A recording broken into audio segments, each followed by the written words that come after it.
제목으로 말씀을 전하도록 하겠습니다. 우리는 이제 앞탈락에서 예수 그리스도가 더 좋은 언약이 되신다라는 그런 말씀을 보았는데요. 옛 언약의 한계를 보여주고 하늘에 속한 성소의 우월함, 또 예수 그리스도의 탁월함을 드러내는 그런 말씀이었습니다. 돌판에 새겨진 옛 언약은 사람들에게 온전한 구원을 줄 수가 없습니다. 그러나 마음에 새겨진 새 언약은 사람들을 온전히 새롭게 하는 그런 능력이 있습니다. 하나님을 알게 하고 하나님의 백성이 되게 합니다. 그래서 어떻게 되죠? 신앙의 연륜이 높아지면 높아질수록, 또 우리의 열정과 노력이 강해지면 강해질수록 우리의 열정이나 노력 또는 규모나 어떤 완벽함을 의지하는 것이 아니라 예수 그리스도만을 의지하게 된다라는 것이죠. 성경은 왜 인간이 율법으로 하나님의 뜻을 성취하지 못하는지를 지속적으로 우리에게 보여줍니다. 스스로 하나님보다 높아지려고 하는 그 죄성이 얼마나 이 인간들 마음속에 깊이 뿌리 내려 있는지를 드러냅니다. 인간의 죄성은 인간의 원망과 불평에서 드러나는데요. 아담과 하와가 범죄한 이후에 자신들이 범죄한 이유를 뱀에게 전가시키면서 원망과 불평을 드러냅니다. 이 가인은 하나님께서 자신의 제사는 받지 않으시고 아벨의 제사만 받으시자 아벨을 죽임으로 자신의 불만을 드러내죠. 이러한 인간의 원망과 불평은 이스라엘 역사 속에서도 그대로 나타나는데요.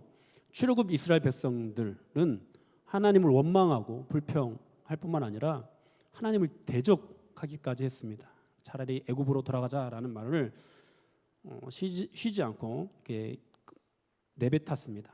또 왕조 시대에는 하나님을 신뢰하지 못해서 하나님만 섬기는 것이 아니라 하나님 외에 또 다른 이방의 신들을 섬겼습니다.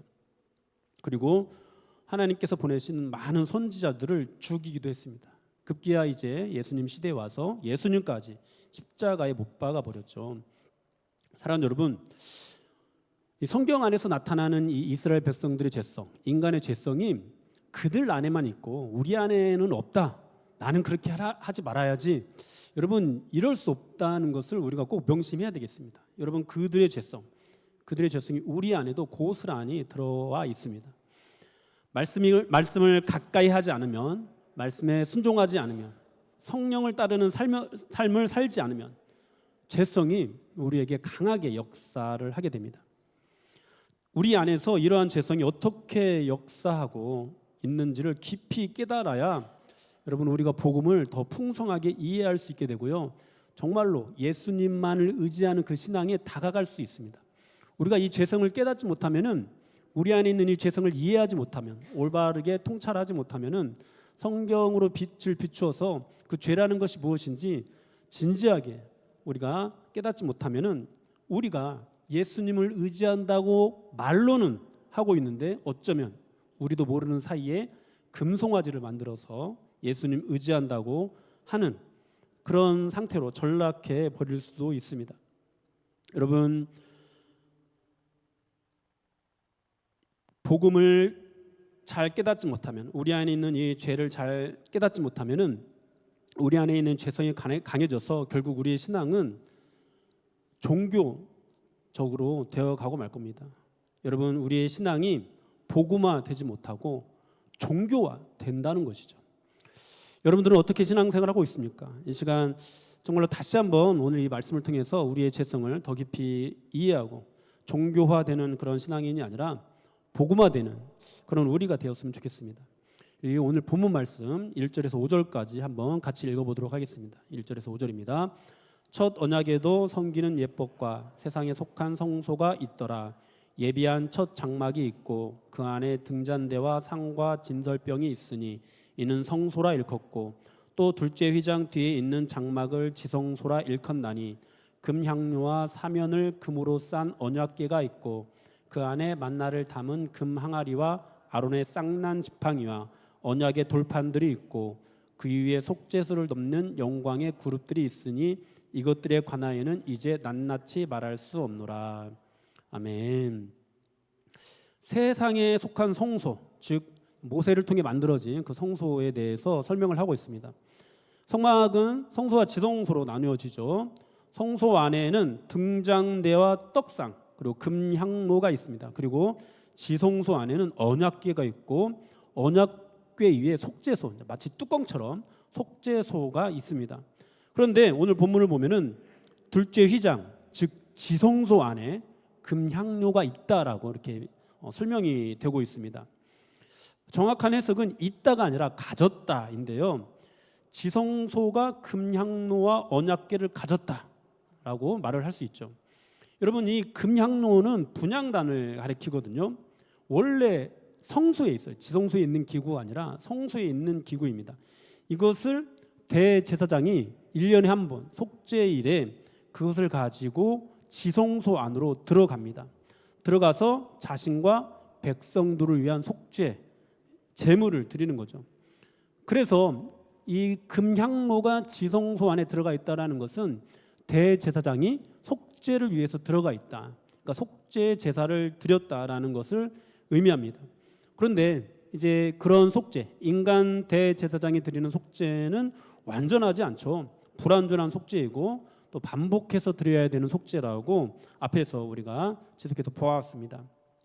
그리고 나서 이제 또 언약궤 안에 있는 증거물들을 소개하는데요. 증거물은 3개입니다. 만나를 담은 항아리, 아론의 쌍난 지팡이, 그리고 돌판, 하나님의 계명이 새겨져 있는 돌판입니다. 그리고 그 언약궤 위에 이 3가지 물건이 들어있는 언약궤 위에 속죄소가 있습니다.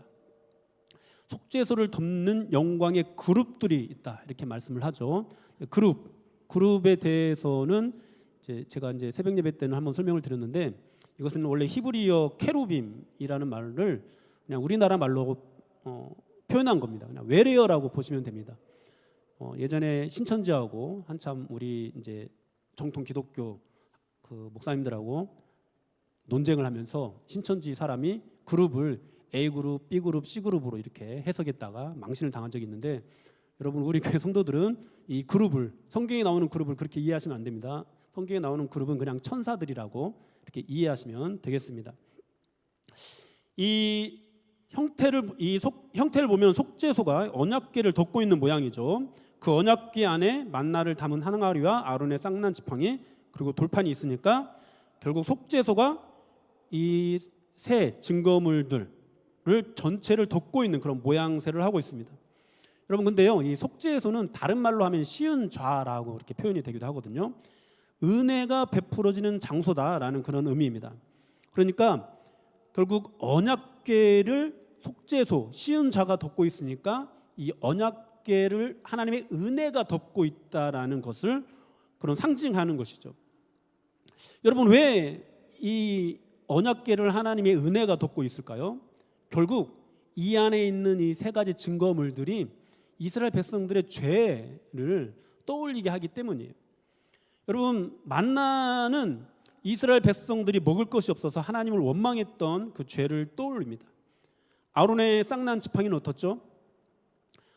이 민수기 16장을 보면은 고라와 다단과 온이 당을 지어서 모세와 아론의 권위에 도전한 사건이 나오는데요. 그때 하나님께서 이 아론이 하나님께서 택하신 대제사장이다라는 것을 알려주시기 위해서 지팡이를 가져오라고 하고 오직 아론의 지팡이에만 싹이 나게 됐습니다.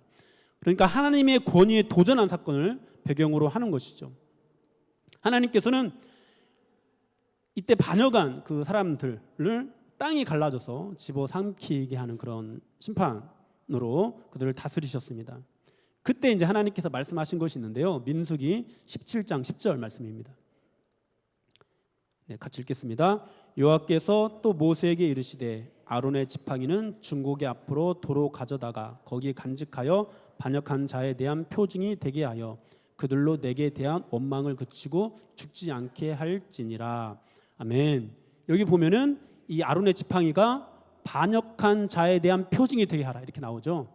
그러니까 아론의 지팡이가 이스라엘 백성들이 죄를 지었던 것의 표징이 되는 것이죠. 여러분 3번째 증거물에 있는 이 돌판이 2개죠. 이 돌판은 어떤가요? 이 돌판은 하나님께서 모세에게 준 두 번째 돌판입니다. 모세가 시내산에서 하나님께서 친히 새겨주신 이 첫 번째 돌판을 들고 내려왔을 때 어떤 일이 있었죠? 이스라엘 백성들이 금 송아지를 만들어가지고 섬기는 그런 일이 있었죠. 그래서 이 돌판을 깨트리면서 하나님께서 또 그들을 심판하시는 그런 사건이 있었습니다. 그리고 나서 가져온 두 번째 돌판이 지금 이 언약궤 안에 들어가 있는 것입니다. 그러니까 이 언약궤도 이 돌판도 너는 나 외에 다른 신을 두지 말라는 이 계명, 또 우상을 만들지 말라는 이 계명을 거역한 그 죄의 증거물이 되는 것이죠. 여러분, 우리는 흔히 언약궤 안에 있는 이 세 증거물들을 떠올릴 때 하나님의 은혜와 사랑 또는 하나님의 능력을 상징한다고 생각합니다. 물론 그런 면도 있습니다. 하지만 그 이면에 인간의 죄악을 증거하고 있다라는 그 사실도 우리가 알아야 합니다. 결국 이 성소와 지성소를 통해서 하나님께서 이스라엘 백성들에게 증거하고 있는 것이 무엇이냐? 바로 이 언약궤에서 나타나고 있다라는 거죠. 이스라엘 백성들의 죄를 증거한다는 겁니다. 구약의 율법과 제사로는 그들이 죄인이라는 사실을 드러낼 뿐이라는 겁니다. 그렇게 이 죄를 덮고 있는 것이 무엇이라고요? 속죄소죠. 이 언약궤와 또 쌍난 지팡이와 그리고 이 돌판 그리고 만나 이런 것들을 덮고 있는 것이 하나님의 은혜를 상징하는 속죄소, 시은 좌라는 것이죠. 그리고 이 속죄소가 상징하는 것이 무엇이죠? 속죄소의 본체가 무엇이죠? 바로 예수 그리스도입니다. 결국 이 모든 것들, 이 성막 안에 있는 이 모든 것들을 예수 그리스도를 드러내고 예수 그리스도를 나타내고 예수 그리스도를 가리키는 그런 그림이라는 것을 본문에서 보여주고 있습니다. 이러한 성막에서 이루어지는 구약의 속죄는 제한적이고 한시적인 것이었습니다. 이 모든 예법으로는 사람들을 양심상 온전하게 할 수 없다라고 9절에서 이렇게 말씀을 하고 있죠. 우리 9절 말씀 한번 읽어볼까요? 이 장막은 현재까지의 비유니 이에 따라 드리는 예물과 제사는 섬기는 자를 그 양심상 온전하게 할 수 없나니. 아멘. 여러분, 구약의 이 제도는 현재까지의 비유라고 그렇게 말씀을 하고 있습니다. 그리고 이제 10절에 가서는 개혁할 때까지 맡겨둔 것이다라고 말씀을 하기도 하죠. 그러니까 새로운 질서가 세워질 때까지만 구약의 예법들이 주어졌다는 것입니다. 새로운 질서가 무엇이죠? 바로 예수 그리스도죠. 여러분, 다시 한번 우리가 점검을 한번 해볼까요? 구약의 성막에서 이루어지는 제사 제도는 어떤 증거가 있다고요? 이스라엘 백성들이 죄인이라는 사실을 깨닫게 하는 그런 증거가 있습니다. 이것은 새로운 질서가 세워질 때까지만 유효합니다. 새로운 질서이신 예수 그리스도가 오시면은 우리는 이제 옛 것을 의지하면 안 되고 새 것을 의지해야 합니다. 사랑하는 여러분, 여러분들은 그러면은 새 것을 붙잡는 그런 신앙생활을 하고 있습니까? 여러분들은 혹시 옛 것을 붙잡고 있지는 않습니까? 여러분, 우리가 만일 옛 것을 붙잡고 있다면은요, 그것을 통해 나타나는 것은 하나님의 영광이 아니라 그저 우리의 죄뿐이라는 겁니다. 이스라엘 백성들은 성막을 통해 하나님께서 보여주신 그림을 제대로 이해하지 못했죠. 앞으로 주어질 새 것을 바라보지 못하고 옛 것에만 취해 있었습니다. 그리고 그것으로 자신을 포장하고 자랑했습니다. 그 결과 이스라엘 백성들의 죄가 결국은 만천하에 드러나게 되고 말았습니다. 그러나 예수님이 죽으시고 부활하신 후 새 것을 붙잡은 이 교회는 어떻게 달라졌죠? 교회는 더 이상 이 옛 것으로 자신을 포장하려고 하지 않았습니다. 새 것으로도 자신을 포장하지 않았습니다. 그저 자신을 비추었습니다.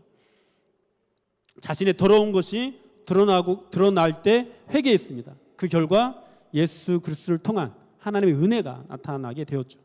그 은혜가 온 성도들에게 베풀어지고 또 다른 사람들에게도 전해지게 됐습니다. 여러분, 이러한 은혜가 우리 가운데도 충만해야 하겠습니다. 여러분, 그런데 그런 은혜가 그렇게 흘러가서 초대교회가 세워지게 됐는데, 지금 이제 이때 당시 히브리서를 받아들고 있는 이 유대인 성도들의 상황은 어떠했죠? 다시 이제 유대교로 돌아가려고 하고 있었습니다. 새 것을 붙잡기가 너무 어려웠거든요. 경제적인 안정을 빼앗겼고 생명의 위협도 받게 되었거든요. 그런데 그들이 돌아가려고 했던 그 유대교를 통해서 증명됐던 것이 무엇이라고요? 하나님의 은혜라기보다도 그들의 죄였다는 겁니다.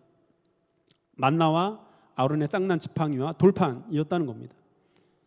결국 유대교로 돌아가면은 그들이 하나님 안에서 온전한 구원을 맛보지 못하고 결국은 죄로 신음하다가 죄에 묶여서 신음하다가 그렇게 죽어갈 뿐이라는 거죠. 여러분, 우리는 이 문제를 해결하기 위해서 예수님이 오셨다라는 사실을 잘 알고 있습니다. 그것을 11절부터 쭉 설명하고 있어요. 우리 11절 12절 한번 읽어볼까요? 그리스도께서 장래 좋은 일의 대제사장으로 오사 손으로 짓지 아니한 것 곧 이 창조에 속하지 아니한 더 크고 온전한 장막으로 말미암아 염소와 송아지의 피로 하지 아니하고 오직 자기의 피로 영원한 속죄를 이루사 단번에 성소에 들어가셨느니라. 아멘. 새로운 질서이신 예수님께서 좋은 일의 대제사장으로 이 땅에 오셨다고 말씀을 합니다. 그러면서 더 크고 온전한 장막을 만드셨다고 합니다. 오직 자기의 피로 영원한 속죄를 이루셨고 단번에 성소에 들어가셨다, 이렇게 말씀을 하십니다. 그렇게 어떻게 되었죠? 13절 14절입니다. 염소와 황소의 피와 및 암송아지의 죄를 부정한 자에게 뿌려 그 육체를 정결하게 하여 거룩하게 하거든 하물며 영원하신 성령으로 말미암아 흠없는 자기를 하나님께 드린 그리스도의 피가 어찌 너희 양심을 죽은 행실에서 깨끗하게 하고 살아계신 하나님을 섬기게 하지 못하겠느냐. 네, 예수님의 피가 죽은 행실로부터 우리를 건져냈다고 말씀을 하죠. 그래서 살아계신 하나님을 섬기게 한다고 말씀을 합니다. 그렇게 15절에서는 예수님께서 새 언약의 중보자가 되었다, 그렇게 말씀을 하고 있습니다. 여러분, 그렇습니다. 예수님께서는요, 이스라엘 백성들이 첫 언약 안에서 실패했던 모든 죄를 다 속량하시고 온전한 구원을 이루셨습니다. 이스라엘 백성들이 첫 언약으로 얻지 못했던 하나님의 기업을 영원히 얻게 하셨습니다. 그러니까 이제 유대교로 돌아가지 말라는 거죠. 예수님을 붙잡으라는 거죠. 사랑하는 여러분, 우리는 이 예수님 안에서 온전한 구원을 찾아야 될 줄로 믿습니다. 그러나 여러분, 우리의 이 죄된 습관이, 우리 안에 있는 이 죄성이 우리가 예수님을 붙잡게 하지 못하고 옛것으로 나아가게 하는 경우가 참 많이 있습니다. 여러분, 우리는 이렇게 생각할 수 있어요. 우리는 유대인들처럼 율법을 받은 적이 없는데요, 우리는 처음부터 복음을 받았는데요. 그런 말도 맞죠. 신약의 시대를 살아가는, 또 이 사도들을 통해서 전해진 이 복음을 받아든 우리는 구약의 율법을 먼저 받지 않고 예수 그리스도의 복음을 받았습니다. 그러나 여러분, 우리 안에 있는 이 죄성이 복음을 온전히 붙잡지 못하면 우리로 하여금 먹고 마시는 문제로 하여금 하나님께 원망과 불평을 하게 하고 차라리 애굽으로 돌아가자라는 말을 하게 한다는 사실을 우리는 깨달아야 합니다. 우리가 대단한 헌신을 하거나 또 우리를 통해서 놀라운 능력이 나타나게 될 때, 우리가 신령한 은혜를 경험하거나 남들이 깨닫지 못하는 어떤 사실들을, 어떤 진리들을 깨닫게 될 때 하나님의 권위에 도전하는 그런 일들을 저지르게 된다는 사실을 우리는 깨달아야 됩니다.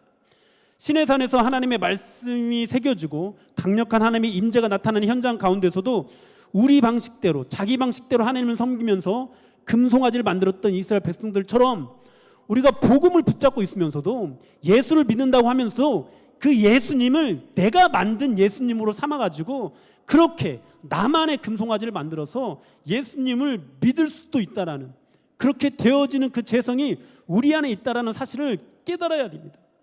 여러분, 그것이 무엇을 의미합니까? 우리 안에도 만나가 증거하는 죄가 있다라는 거예요. 우리 안에도 아론의 쌍난 지팡이가 증거하는 그 죄성들이 그대로 있다라는 거예요. 돌판이 증거하는 죄가 있다라는 겁니다. 그래서 십계명이 아니라 복음을 받았어도 순식간에 흘러 떠내려가는 신앙이 될 수 있다라고 히브리서 기자가 그렇게 경고하고 있는 거예요. 사랑하는 여러분, 우리 안에 있는 죄성이 너무도 심각합니다. 너무도 끔찍합니다. 그리고 그 죄의 무게가 우리가 감히 그것을 이기지 못할 만큼 너무도 무겁습니다. 여러분, 그 죄로 인해서 이 교회 안에 얼마나 많은 그런 잘못된 일들이 나타나고 있는지 우리는 한국 교회 역사를 통해서도 잘 알고 있습니다. 여러분, 개독에서 기복주의나 번영 신학을 비판하고 있는데요. 여러분, 저를 포함해서 우리 가운데 이 기복주의와 번영 신학에서 자유로운 사람은 한 사람도 없습니다.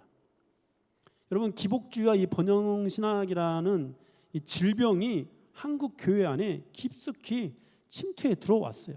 우리도 모르는 사이에 우리가 어렸을 때부터 행해오던 여러 가지 종교적인 그런 행위들 안에 이 기복주의적인 것이 뿌리 내렸습니다. 너무도 심각하게.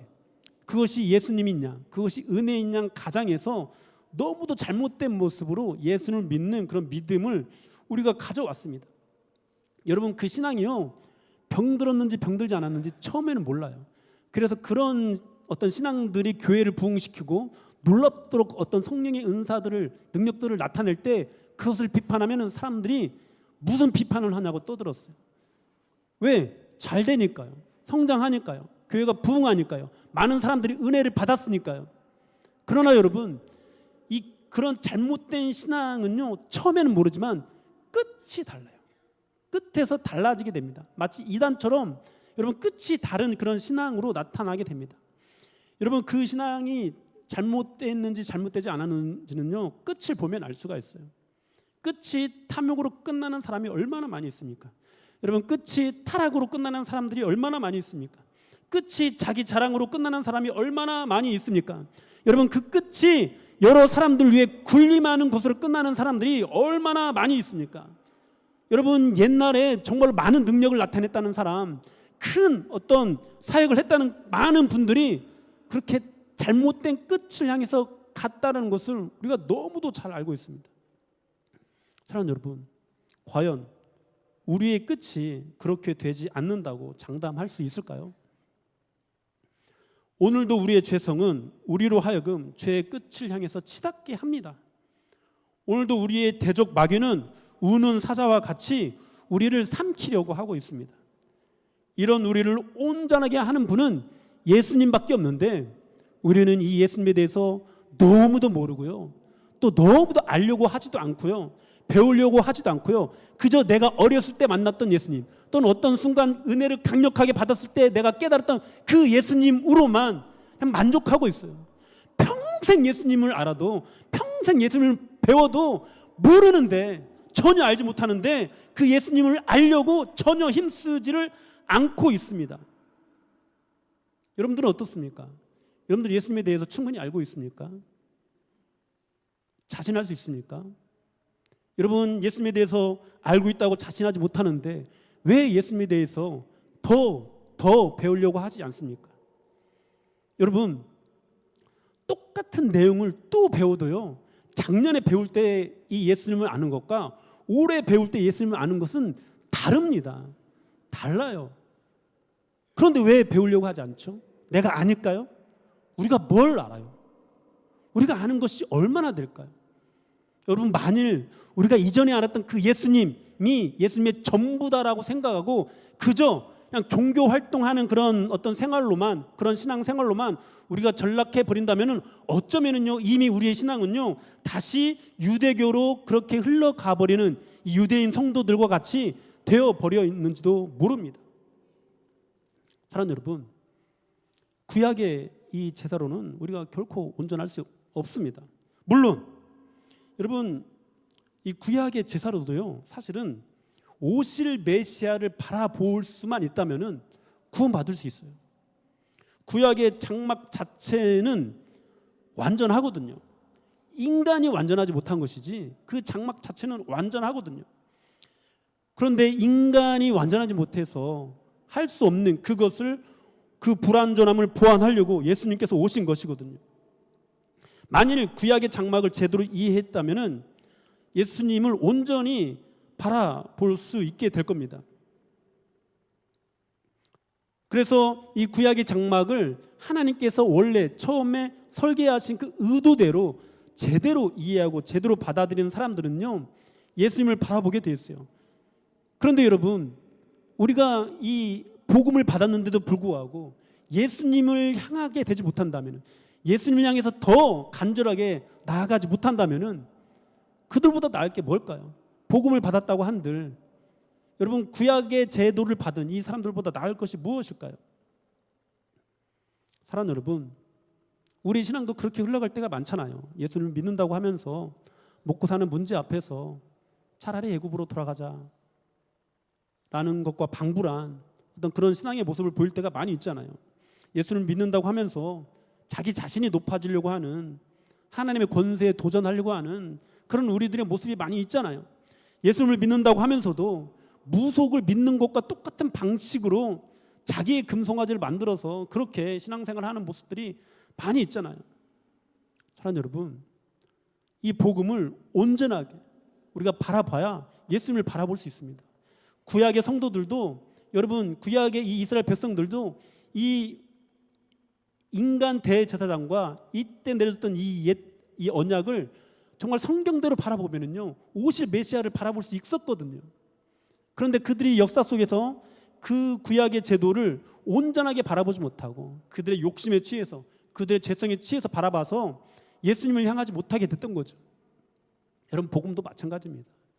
우리가 복음을 받았어도요, 그 복음으로 온전하게 우리의 죄를 깨닫지 못하고 그 복음을 주신 하나님의 의도대로 복음을 우리가 받아들이지 못하면은 우리는 언제고 이스라엘 백성들처럼 만나와 또 쌍난 지팡이와 이 두 돌판이 증거하는 죄들만 나을 뿐입니다. 사랑하는 여러분, 부디 이 모든 것들을 통해서 온전한 장막이 되시는 예수 그리스도를 바라보십시오. 그래야 온전한 구원을 얻을 수 있습니다. 그 온전함이 무엇인지 여러분 우리가 히브리서 이 구절을 안에서 여러 번 설명을 하는데요. 히브리서 5장 8절에서 9절입니다. 그가 아들이시면서도 받으신 고난으로 순종함을 배워서 온전하게 되셨은즉 자기에게 순종하는 모든 자에게 영원한 구원의 근원이 되시고, 예수님께서 온전하게 되셨기 때문에 고난으로 순종함을 배우신 예수님께 순종하는 자가 온전하게 된다는 거죠. 또 히브리서 7장 24절에서 25절입니다. 예수는 영원히 계심으로 그 제사장 직분도 갈리지 아니하느니라. 그러므로 자기를 힘입어 하나님께 나아가는 자들을 온전히 구원하실 수 있으니 이는 그가 항상 살아계셔서 그들을 위하여 간구하심이라. 자기 힘으로 나아가지 않고, 자기 자랑으로 나아가지 않고, 자기 만족으로 나아가지 않고 오직 예수님을 힘입어 하나님께 나아가는 자가 온전하게 된다라는 그런 말씀입니다. 또 히브리서 10장 14절입니다. 그가 거룩하게 된 자들을 한 번의 제사로 영원히 온전하게 하셨느니라. 반복되는 구약의 제사, 반복되는 나의 행위로서가 아니라 단번에 드려진 예수 그리스도의 속죄를 의지하는 사람이 영원히 온전하게 되었다라는 그런 말씀입니다. 여러분, 우리가 이 예수님을 믿는다는 것은 자기의 온전함을 믿는 것이 아니라 예수 그리스도의 온전함을 믿는 것이라는 사실을 너무도 잘 알고 있습니다. 여러분, 그런데 그것을 잘 이해하고 있다고 하면서도 그 온전함을 믿고 그 온전함을 온전히 의지해야 되는데 그렇지 않고 자꾸만 옛것으로 돌아가려고 하는 그런 우리의 습관들이 나올 때가 참 많이 있습니다.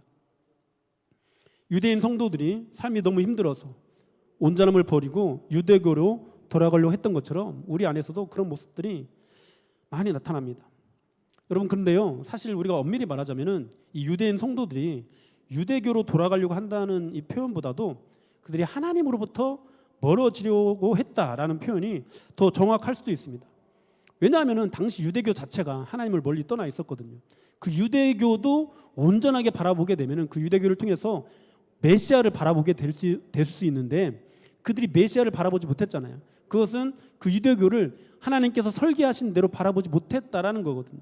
결국 그들이 유대교로 돌아간다는 것은 하나님을 멀리 떠나 있는 유대교로 돌아간다는 것이고 결국 하나님으로부터 떠난다라는 것을 의미합니다. 여러분, 유대교는 외식으로 가득 차 있었어요.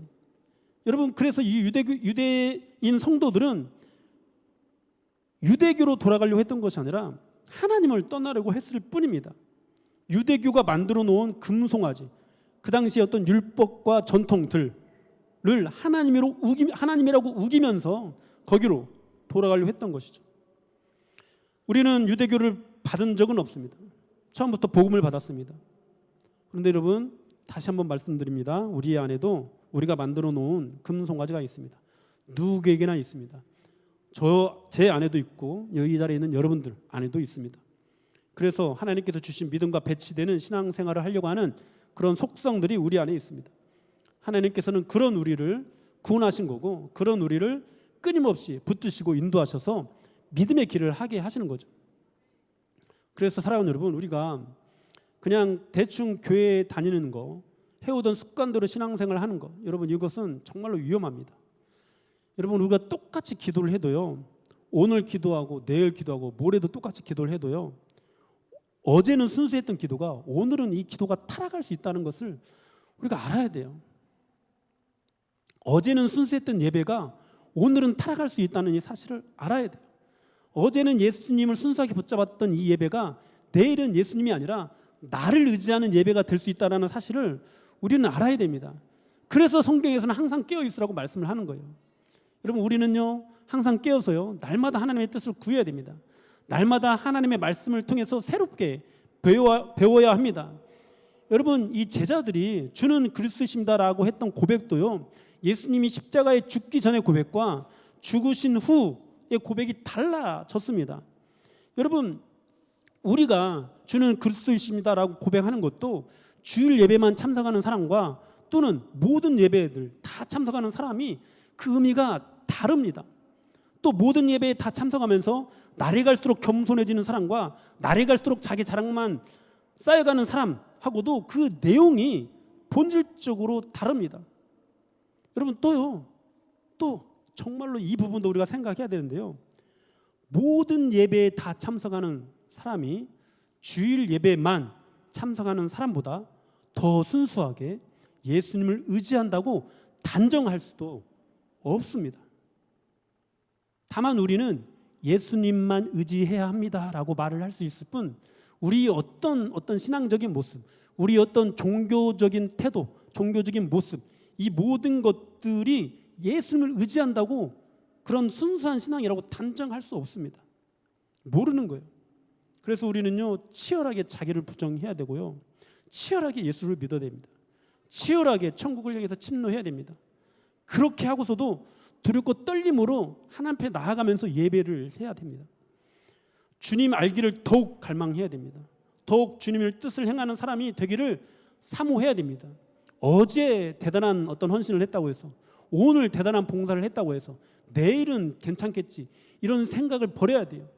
여러분, 우리 안에서 끊임없이 더 주님을 사랑해야지, 더 주님을 알고 싶다, 이런 마음들이 솟아나야 됩니다. 이것이 복음이에요. 이것이 복음의 능력이에요. 이것이 진짜 예수님을 붙잡는 신앙이에요. 작년까지 했으니까 올해는 좀 쉬어야지, 이런 마음이 드는 것 자체가 이미 유대교로 돌아가려고 하는 신앙이라고요. 사랑하는 여러분, 저는 감히 여러분들에게 이런 부분들을 강하게 말하기가 참 어렵습니다. 제 자신을 돌아볼 때 제가 만약 사역자가 아니라면, 제가 만약 목회자가 아니라면 내가 과연 수요 예배 나올까? 자신할 수 없거든요. 정말 자신할 수 없거든요. 솔직한 심정이거든요. 그래서 이런 어떤 말씀을 가지고 이 강해를 하면서도 저 자신에게 끊임없이 질문합니다. 너는 예수님을 의지하고 있니? 네 안에는 끊임없이 주님을 사랑하는 마음이 샘솟고 있니? 너는 어제 알았던 그 예수님으로 만족하지 않고 오늘 또 새롭게 예수님을 알기를 힘쓰고 있니? 그것이 없으면 회개하고, 그것이 없으면 회개하고, 그것이 없으면 주님, 제 안에 선한 것이 하나도 없습니다. 주님 마음 제게 주시옵소서. 기도하고 또 마음을 돌이키고 또 마음을 돌이켜서 하나님을 사랑하는 마음 오늘도 새롭게 주시옵소서, 오늘도 새롭게 주시옵소서, 이렇게 기도합니다. 저는 이러한 간절함으로 우리 모두가 나아가야 한다고 믿습니다. 그래야 유대교로 돌아가지 않을 수 있어요. 그래야 우리의 어떤 기복신앙으로 빠져들지 않을 수 있어요.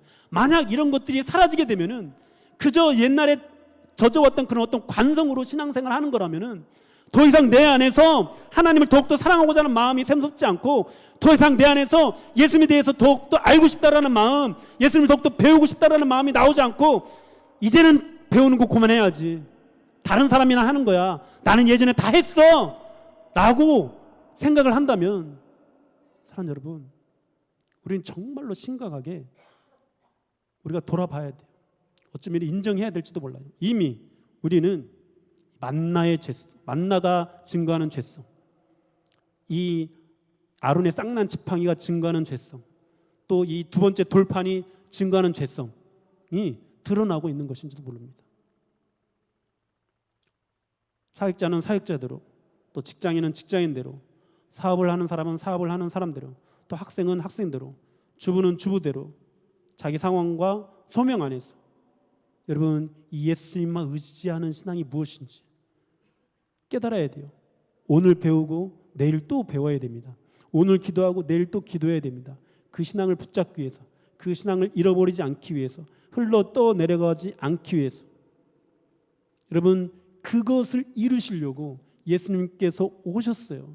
그것을 이루시려고 예수님께서 우리 온전한 장막이 되어 주셨어요. 그것을 이루시려고 예수님께서 우리 마음에 돌판을 새겨주신 거예요. 마음에 새겨진 돌판이 우리를 끊임없이 그 주님을 향해서 침노하게 하는 것이죠. 사랑하는 여러분, 그 예수님을 통해서 내려지는 그 은혜가 여러분들 안에 주어지기를 축복합니다. 그 은혜가 여러분들 안에 충만하게 되기를 축복합니다. 우리 같이 찬양하고 기도하겠습니다.